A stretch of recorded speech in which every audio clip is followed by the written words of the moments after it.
recording. Weird stuff. Hi,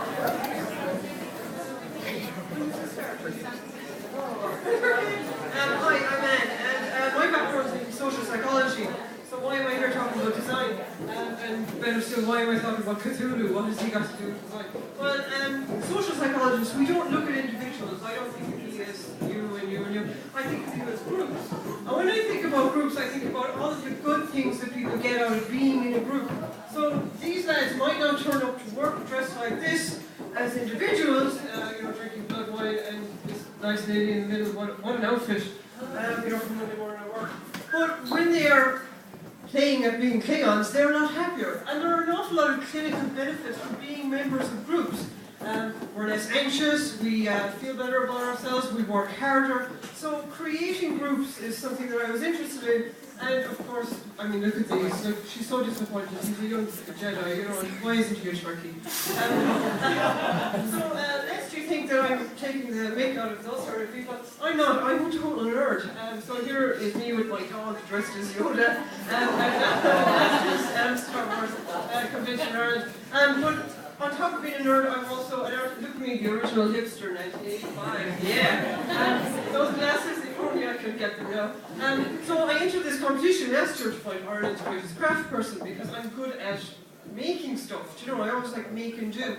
And there was a list of things you could choose from that you wanted to take part in. So I thought boring, and then I saw metal work. I thought, Jesus, that'd be great. I'd be able to learn how to weld and fix my car. Unfortunately, my only experience of metal there had been listening to the likes of this in the 80s, So I wanted to combine all of these wonderful things like design, art, and psychology and create possibly the greatest piece of metal work ever, because I wasn't going to write the Black Album, obviously. So this became my office desk.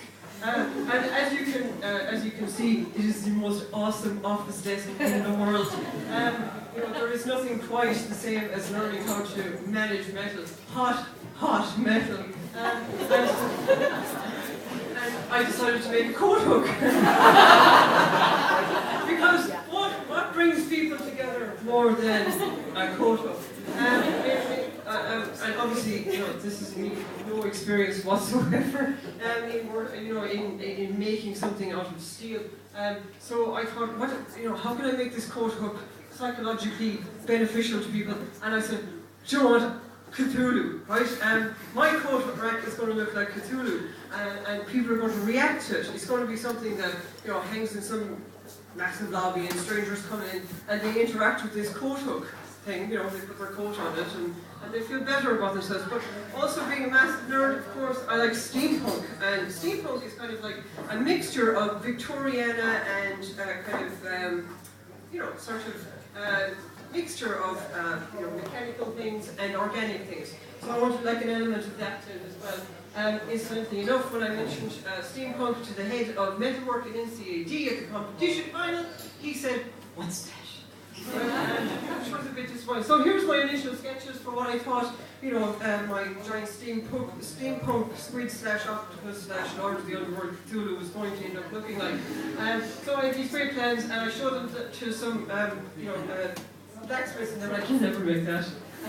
But I have found that blacksmithing is a gold mine of rude lexicon. So here's some of the ones we came up with. Grinding, horn, sweet spot, pounding, hardening, thickening my rod, increasing the earth, food, flange, rough pounding, stretching, the limit of excitement, quenching my rod, clamp, poking, pegging, slowing, glowing, burning tip, burning ring, vibrating and chafing. So we used to, as this was a film for RTE, we tried to work those words into every statement. Here's how I started out. I used a lot of found objects as well to showing, making kind of, an environmentally sustainable Lord of the Underworld. We used the wheel off an old sewing machine, an old clock that I found rambling in a place I shouldn't have been rambling. And that's a cut. That was a bit too big, so I found something a bit smaller. So there's the headpiece after I'd hammered it out over the sweet spot on the horn.